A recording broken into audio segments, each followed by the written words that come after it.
ناظرین، اس سے پہلے میں نے فجر کے تعلق سے ایک ویڈیو بنائی تھی جس میں یہ بتلایا تھا کہ فجر کی نماز سب سے پہلے کس نے ادا کی۔ صاحب نے سوال کیا ظہر کے تعلق سے بھی بنائیے، چنانچہ میں اس ویڈیو میں انشاءاللہ ظہر کے تعلق سے بولوں گا اور بتلاؤں گا کہ ظہر کی نماز سب سے پہلے کس نے ادا کی۔ تو ناظرین، آپ کو واقعہ معلوم ہوگا کہ اللہ تبارک و تعالیٰ نے حضرت ابراہیم خلیل اللہ علیہ السلام کو بہت ہی زیادہ امتحان اور آزمائش کے اندر مبتلا کیا، اور ہر آزمائش میں حضرت ابراہیم علیہ السلام نے کامیابی حاصل کی۔ انہی آزمائشوں میں سے ایک آخری آزمائش یہ تھی کہ اللہ تبارک و تعالیٰ نے خواب کے اندر آپ کو بتلایا کہ وہ اپنے بیٹے کو ذبح کر رہے ہیں۔ اس واقعے کو اللہ تبارک و تعالیٰ نے سورہ صافات کے اندر آیت نمبر 100 سے بیان فرمایا ہے آگے۔ چنانچہ اس کے اندر یہ بیان فرمایا گیا کہ اللہ تبارک و تعالیٰ کے حکم سے حضرت ابراہیم خلیل اللہ اپنے بیٹے اسماعیل ذبیح اللہ کو لے کر کے چلے، جہاں ذبح کرنے کا حکم تھا وہاں پہنچے۔ یہ سارے واقعات آپ تمامی حضرات خوب اچھی طرح جانتے ہوں گے۔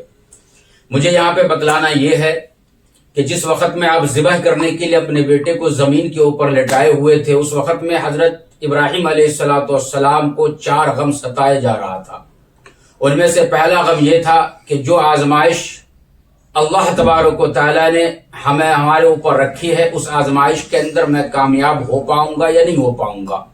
دوسرا غم یہ تھا کہ اس آزمائش کے اندر ہمارا بیٹا صبر کر پائے گا یا نہیں کر پائے گا۔ تیسرا غم یہ تھا کہ جب بیٹا ذبح ہو جائے گا اور جب میں ان کی اماں سیدہ ہاجرہ کے پاس جاؤں گا، وہ میرے بیٹے کے بارے میں، اسماعیل کے بارے میں جب وہ پوچھے گی تو میں اس کو کیا جواب دوں گا۔ اور چوتھا غم یہ تھا کہ اسی بیٹے کے سہارے اس بیابان جنگل کے اندر سیدہ ہاجرہ رضی اللہ تعالی عنہا رہ رہی تھی۔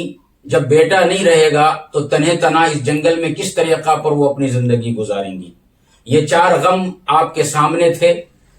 اللہ تبارک و تعالیٰ کی رحمت جوش میں آئی اور ان 4 غم کو اچانک اللہ تبارک و تعالیٰ نے خوشیوں میں تبدیل کر دیا۔ ہوا یہ کہ اللہ تبارک و تعالیٰ نے حضرت جبریل علیہ السلام کو جنت سے مینڈا لے کر کے بھیجا کہ جاؤ ابراہیم خلیل اللہ سے کہو کہ اپنے بیٹے اسماعیل کو ذبح نہ کرے، بلکہ اسماعیل کی جگہ اس مینڈے کو ذبح کرے۔ چنانچہ اللہ تبارک و تعالیٰ کے حکم کی فرما برداری کرتے ہوئے حضرت ابراہیم خلیل اللہ نے اپنے بیٹے کی جگہ دمبے کو ذبح کر دیا۔ ذبح کر کے جب آپ فارغ ہوئے تو ایسی صورت میں ظہر کا وقت شروع ہو چکا تھا۔ چونکہ 4 غم تھے اور 4 غم اچانک خوشیوں میں تبدیل ہو گئے تھے، تو حضرت ابراہیم خلیل اللہ علیہ السلام نے فوراً اللہ تبارک و تعالیٰ کے حضور شکرانے کے طور پر نفل نماز 4 رکعت کی نیت آپ نے باندھ دی، اور یہ 4 رکعت نہایت و عز و انکساری کے ساتھ اللہ تبارک و تعالیٰ کے سامنے ابراہیم علیہ السلام نے ادا کی۔ اللہ تبارک و تعالیٰ کو یہ نماز پڑھنا اس قدر پسند آیا کہ اللہ تعالیٰ نے کہا کہ ابراہیم خلیل اللہ یاد رکھیے، اس نماز 4 رکعت کو میں میرے محبوب محمد مصطفیٰ اور آپ کی امت کے اوپر فرض قرار دوں گا، اور یاد رکھیے کہ جو ثواب میں آپ کو اس وقت میں دے رہا ہوں، اس وہی ثواب میں امت محمدیہ کو بھی اس فرض کے ادا کرنے پہ دوں گا۔ اللہ تبارک و تعالی ہم سبوں کو ظہر کی نماز بھی پابندی سے پڑھنے کی توفیق عطا فرمائے۔ اللہ حافظ۔